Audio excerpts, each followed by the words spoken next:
جی ناظرین، آج ہم پہنچے ہیں کسٹم کے آفس کے اندر لاہور کے اندر، اور یہاں آج ہماری مہمان ایک بہت ہی خاص مہمان ہے جو شاعرہ بھی ہیں اور کسٹم کی ایک سینئر آفیسر بھی ہیں۔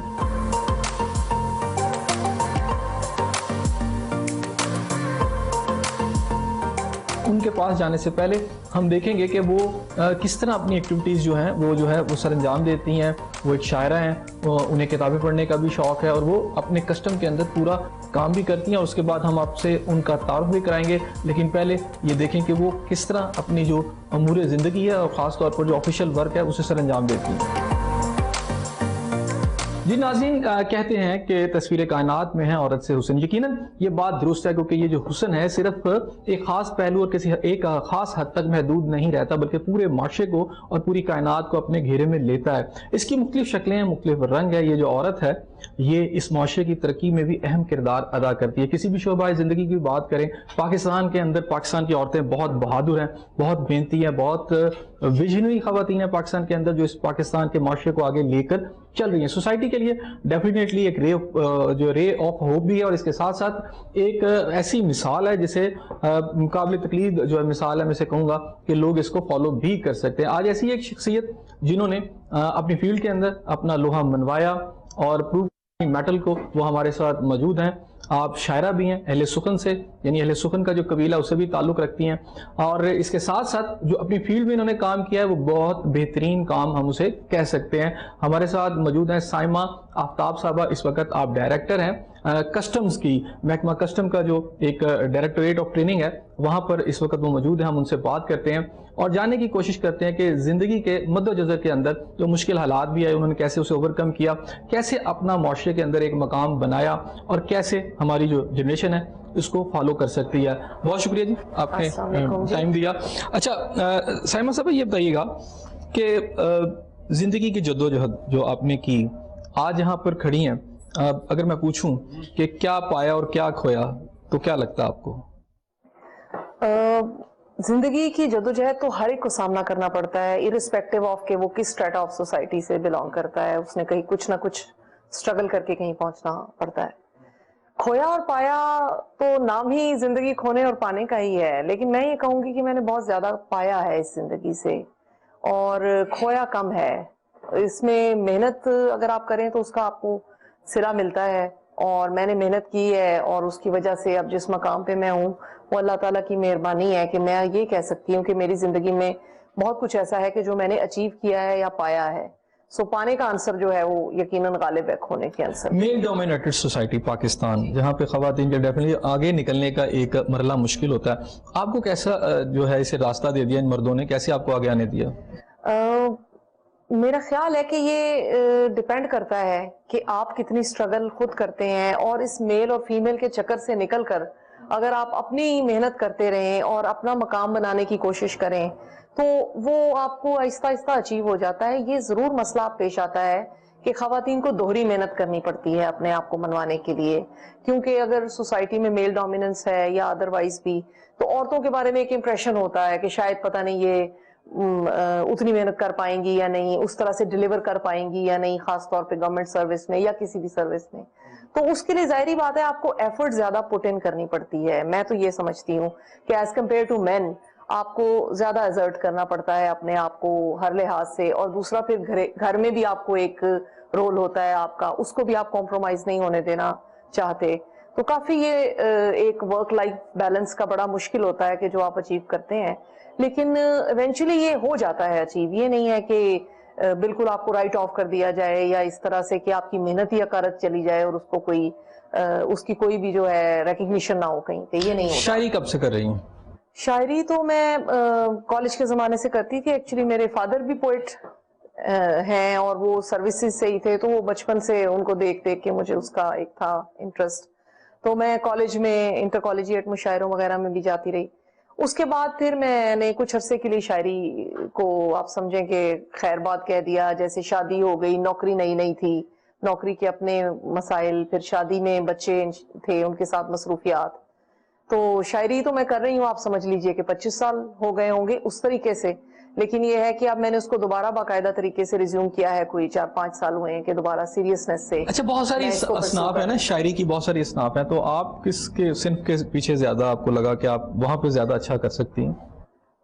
مجھے اچھا کر سکتی ہوں یا نہیں اس کا فیصلہ تو میں خود نہیں کر سکتی اپنے اس لحاظ سے, لیکن کمفرٹ لیول کے لحاظ سے میں آپ کو بتا سکتی ہوں کہ سہولت جس میں مجھے زیادہ محسوس ہوتی ہے وہ غزل کو میں سمجھتی ہوں کہ غزل ایک ایسا جو ہے صنف ہے شاعری کی کہ جس میں زیادہ اپنے آپ کو کمفرٹیبل محسوس کرتی ہوں ایکسپریس کرنے کے لیے, کہ اس میں اظہار جو ہے وہ میرے لیے زیادہ باسہولت ہے. اور دوسرا غزل کا جو ایک ڈکشن ہے, جیسے اس میں قافیہ اور ردیف ہے, تو وہ مجھے بڑا انسپائرنگ لگتا ہے. اس میں ایک بڑا ردم ہوتا ہے کہ جو مجھے ہمیشہ اٹریکٹ کرتا ہے کہ اس میں ہی میں اپنی جو ہے نا خیالات کا اظہار کروں. اچھا, شاعروں کے بہت سارے مجموعات ہوتے ہیں, بہت ساری کتابیں وہ لکھ لیتے ہیں اپنی شاعری کی, تو آپ نے بھی کوئی لکھی ہے جی؟ میری جو شاعری کی مواد جو ابھی تک میرے پاس موجود ہے وہ تقریباً ایک کتاب کا ہے, یعنی جو میں پہلے کچھ لکھتی رہی اور اب جو کچھ لکھا ہے 70-80 کے قریب غزلیں ہیں, کچھ نظمیں بھی ہیں. لیکن کتاب ابھی ایسا چھپوانے کا یا پرنٹ کروانے کا یا پبلش کروانے کا موقع نہیں آ سکا, کیونکہ جاب کی مصروفیت میں بس ابھی تک میں اس کو صرف یہ کر لیا ہے کہ اکٹھا کر لیا ہے ایک سافٹ فارم میں, اور اس کو اب میں بیسیکلی خود ایک نظر تدوین اس کی کر رہی ہوں کہ اس میں سے سب سے مشکل مرحلہ جو بھی کسی شاعر کے لیے ہوتا ہے وہ یہ ہوتا ہے کہ اس میں سے کون سی غزل آپ چھپنے کے لیے دیں گے کتاب میں, اور کون سی غزل ہے جس کو کہ آپ نہیں مطبوعہ کروائیں گے. تو وہ جس طرح کہ آپ کو اپنے تخلیق میں سے سلیکٹ کرنے کا ایک مشکل مرحلہ درپیش ہوتا ہے, اس کا میں ابھی سامنا نہیں کر سکی. تو میں ابھی اس مرحلے میں ہوں کہ اس کو ایک فائنل گو تھرو کر کے پھر انشاءاللہ میں اس کو چھپوانے کا میرا ارادہ ہے, اور انشاءاللہ اگلے سال تک امید ہے مجھے کہ میری پہلی کتاب جو ہے وہ میں لانے میں کامیاب ہو جاؤں گی. اچھا ناظرین, باتیں تو ہوتی رہیں گی, باتیں بڑی زبردست اس وقت چل رہی ہیں ہماری سائمہ آفتاب صاحبہ کے ساتھ, تو تھوڑی سی ان کی جو غزل ہے یا ان کی جو اشعار ہے وہ سن لیتے ہیں. پہلے ہمیں کوئی اشعار ہی سنائے جی, پتہ چلے کہ آپ کی شاعری کیسی ہے.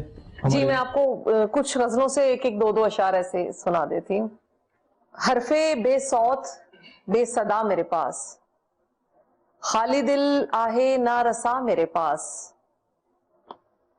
میں جسے چھوڑ دوں وہ مارا گیا, منفرد ہے یہ معجزہ میرے پاس,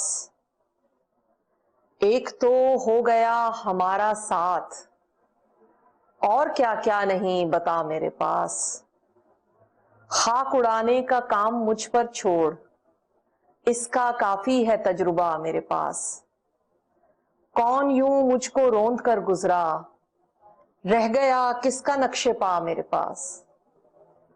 ایک اور غزل سے میں 2-3 اشعار سنا دیتی ہوں. تغافل بے نیازی کا گلہ کافی نہیں ہے, تغافل بے نیازی کا گلہ کافی نہیں ہے, میرا رستہ ہی روکو اب صدا کافی نہیں ہے, تمہارے کاسائے الفت میں کچھ سکے اچھالے, تمہارے کاسائے الفت میں کچھ سکے اچھالے, تمہارا دل لبھایا یہ صلہ کافی نہیں ہے,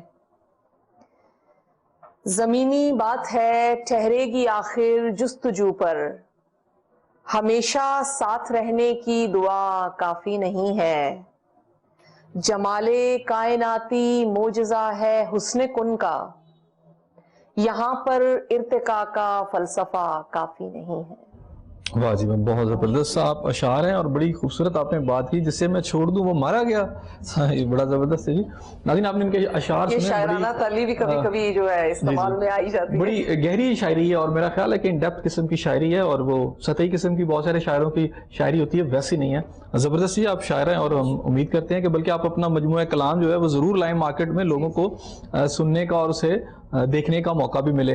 اچھا, تھوڑی سی شاعری کے ساتھ ساتھ یہ جو آپ کا کام ہے, جی جی بالکل, چونکہ آپ پاکستان میں اس محکمے سے آپ کا تعلق ہے جس سے آج کل پاکستانی بہت تنگ ہے, وہ چاہے بزنس مین ہے چاہے عام آدمی ہے, تو ایک تو وہ مہنگائی سے پسے ہوئے ہیں, دوسرے یہ ٹیکسز سے, اور تیسرا پھر یہ ہے کہ آپ سے بڑا ڈرتے ہیں FBI والوں سے ہو یا کسٹم والوں سے ہو. تو ایسے میں چلے وہ کام تو بعد میں ہم ڈسکس کریں گے, یہ بتائیں ایسے میں ساتھ شاعری کرنا, تو یہ شاعر کیا کیا کر رہے ہیں؟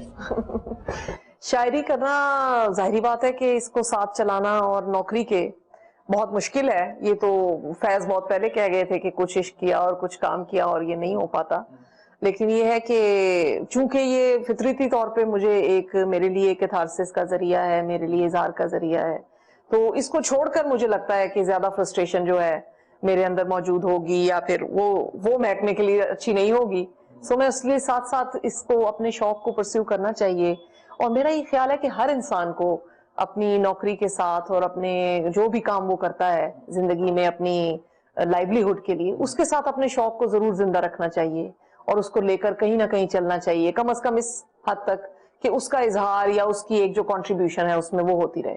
لیکن آپ دیکھیں نا کہ ایک طرف جو شاعری ہے وہ انسان کے جو لطیف جذبات ہیں اس کو وہ ٹچ کرتی ہے، لیکن اس کے ساتھ ساتھ آپ کا جو کام ہے وہ ہر پاکستانی کی جیب کو ٹچ کر رہا ہے اس وقت. تو آپ کو نہیں لگتا کہ یہ بڑا مشکل سے ہے، وہ جذبات اور ہیں ایک طرف یہ ساری چیزیں ہیں؟ نہیں، میرا یہ خیال ہے کہ ہر چیز ایک دوسرے سے جڑی ہوتی ہے کہیں نہ کہیں جا کر، اور ہماری بھی نوکری کوئی ایسی اس طرح سے نہیں ہے کہ جس طرح آپ اس کو بالکل لٹھ ماری تصور کریں. ہمارے بالکل بہت زیادہ سٹریم لائنڈ ہیں ہمارے رولز، بہت سٹریم لائنڈ ہمارے قانون ہیں، تو اس لحاظ سے ہم قانون کے مطابق ہی ہر ایک کے ساتھ سلوک کرتے ہیں. اور جیب کو ٹچ کرنا ان کی تو ہماری ذمہ داری ہے. اسی بات کی تو حکومت ہمیں تنخواہ دیتی ہے کہ ہم جو ہے ٹیکس جو ہے لوگوں سے وہ کریکٹ اسیس کریں اور کریکٹ صحیح ٹیکس جو ہے وہ ان سے ہم وصول کریں. اچھا، پتہ یہی چلا کہ آپ کے محکمے میں بہت سارے شاعر ہیں اور زیادہ تر جو ہے کسٹم کے اندر جو ہیں یہ جو شاعر جو ہیں یہ چھائے ہوئے ہیں پوری طرح. تو آپ سے پہلے کس کس نے یہاں پر شاعری کی، اور آپ کس سے، اگر میں بات کروں ایز اے شاعرہ، آپ کا آئیڈیل کون ہے، آپ کس سے متاثر ہوئے ہیں؟ جہاں تک ہمارے محکمے کا تعلق ہے تو ہمارے محکمے کا تو فن و ادب سے بہت گہرا تعلق اس لحاظ سے ہے کہ شروع سے اگر ہمارے محکمے میں شعراء بھی تھے، شاعرات بھی تھیں. پروین شاکر صاحبہ ایک بہت بڑا نام ہمارے محکمے کا ہے. اسی طرح سید اختر حسین جعفری صاحب جو ہیں وہ بہت بڑا ان کا نام بڑا نام ہے جی ان کا. ہمارے محکمے کے یہ دو بڑے شائننگ سٹار ہیں شاعری کے لحاظ سے. اور میں یہ کہوں گی کہ اس کے علاوہ بھی ہم مشاعروں کو اور ان ادبی سرگرمیوں کو پیٹرنائز کرتے ہیں. ہمارا کسٹمز ڈے ہوتا ہے ہر سال 26 جنوری کو، اس کے بھی شام میں ہم عام طور پہ شام سخن یا ادب کے نام اس شام کو بھی کرتے ہیں. یہ ہم نے پچھلے کوئی 6-7 سال سے یہ دوبارہ ریوائیو کیا ہے، اور کراچی میں اور لاہور میں مختلف طریقوں سے ہم لوگ کرتے رہے ہیں ادب کو سپورٹ. پسندیدہ شاعروں کا سوال تو بہت مشکل ہے. پسندیدہ شاعر میں تو کہوں گی کہ پسندیدہ شاعر سے زیادہ اس پہ ہم لوگوں کا انحصار ہوتا ہے شاعروں کا کہ پسندیدہ شعر کس کا لگ جائے آپ کو، ایسے بات کر لیں. لیکن یہ ہے کہ ظاہری بات ہے کچھ شاعروں سے آپ واقعی انسپریشن ڈرا کرتے ہیں اپنی زندگی میں، اور کچھ ایسے ہیں کہ جن کے بغیر تو اردو شاعری کا نام مکمل ہی نہیں ہو پاتا. جیسے کہ آپ میر تقی میر یا غالب کو سمجھ لیجئے، یہ استاد شعراء میں آپ داغ کو سمجھ لیجئے کہ وہ مومن ہو گئے. یہ شعراء وہ ہیں کہ جن کے بغیر تو آگے کا سفر چل ہی نہیں سکتا. میر انیس کو اگر آپ مرثیوں میں دیکھ لیجئے. اس کے علاوہ پاکستان کے بعد اگر جو شاعر بنتے ہیں تو ان میں پھر میں ناصر کاظمی صاحب کہوں گی، ان میں فیض احمد فیض صاحب کا بہت بڑا نام ہے، ان میں مجھے تو خیر ذاتی طور پہ جان ایلیا بھی بہت پسند ہے، مجید امجد صاحب ہیں، اور اس طرح مطلب بہت سارے شعراء ہیں کہ جو آپ کو انسپائر، عبدالحمید ادم صاحب ہیں. تو یہ بہت بڑے سب میرے پسندیدہ شاعر ہیں. لیکن ہر شاعر کو کوئی نہ کوئی اصلاح تو کرتے ہیں ان کے اشعار کی. آپ کی اصلاح کس نے کی؟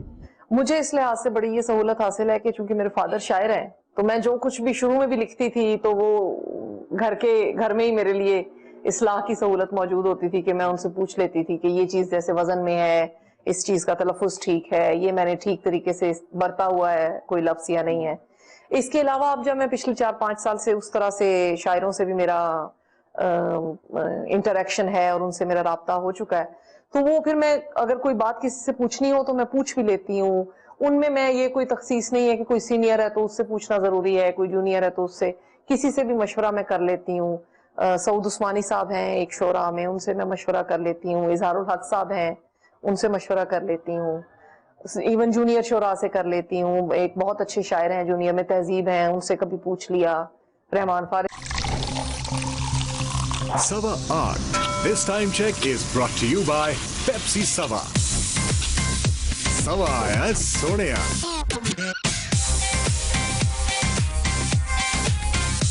بات پوچھ لی، اپنے دوستوں کے حلقے میں کوئی بات پوچھنی ہو کمفرٹیبلی آپ پوچھ لیتے ہیں. اچھا، یہ تو ہوئی شاعری. ویسے اگر میں پوچھوں زندگی میں آپ کا آئیڈیل کون ہے، کون سی پرسنالٹی جس نے آپ کو متاثر کیا اور آپ کا دل کیا ہوگا جی مجھے اس طرح کا بننا چاہیے یا ان کے یہ جو ایکٹس ہیں اسے مجھے فالو کرنا چاہیے؟ آئیڈیل اگر آپ کہیں تو وہ ایک پوری شخصیت تو آئیڈیل تو میں کہوں گی کہ وہ تو ہمارے نبی کے علاوہ ایسا کوئی مکمل انسان دنیا میں نہیں بھیجا گیا کہ جو ہر لحاظ سے ایک آئیڈیل پرسنالٹی ہو. لیکن یہ ہے کہ مختلف پہلوؤں سے مختلف لوگ آپ کے آئیڈیل ہو سکتے ہیں. جیسے کہ ایدھی صاحب کا جو کام ہے وہ ایک ایسا کام ہے کہ ہر کوئی کرنا چاہتا ہے کہ زندگی میں اگر ان کو موقع ملے تو وہ سوشل ورک جس بھی پیمانے پر اور irrespective of any race any religion جو ہے وہ جس طرح سے انہوں نے آپریٹ کیا ہے. مدر ٹریسا ہیں, اس طرح کے لوگ ہیں. شاعری میں اگر آپ کہیں تو پھر وہ انسان یقیناً کہتا ہے کہ پروین شاکر جیسی کرزما کو اور اس طرح کی آپ ایک پرسنالٹی کو چھو سکیں, وہاں تک پہنچ سکیں. اور محکمے میں بہت سے پروفیشنل آفیسرز ہوتے ہیں جن کو دیکھ کر آپ کہتے ہیں کہ اس طرح آپ اگر محکمے میں بھی اپنا نام کما سکیں تو وہ بھی اچھا ہے. جی ناظرین, یہاں لیتے ہیں ایک بریک چھوٹا سا اور تھوڑی دیر کے بعد ہم واپس آئیں گے. ہمارے ساتھ رہیے گا.